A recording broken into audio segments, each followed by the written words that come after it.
Hi guys, I'm Donna, and if you're new to my channel or if you're new here, I sell luxury items, gold, jewelry, gold bars, diamonds, only natural diamonds yung binibenta natin for a very very low price and parang supplier price yung mga bigay ko. So today, samahan niyo ako to deliver because may bumili sa akin ng 20 grams 2 pieces of gold bars na 20 grams each. Ayan sila. Ayan. This is Swiss made. Ayan, nakikita niyo naman sa likod. Ayan, Swiss. And also, this one have serial number.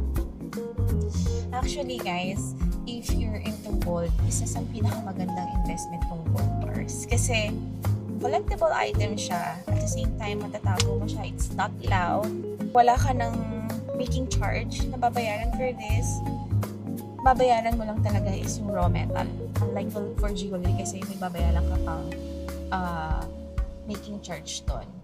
Especially kapag Japan gold, mas mataas yung making charge nila because we know naman how are the Japanese make items, yung craftsmanship nila very solid and very maganda. As if hindi ka sa alahas, you'll know the difference of Japan gold and Saudi gold or the gold made in Philippines. Sobrang laki ng difference niya. But anyway, samahan niyo ako today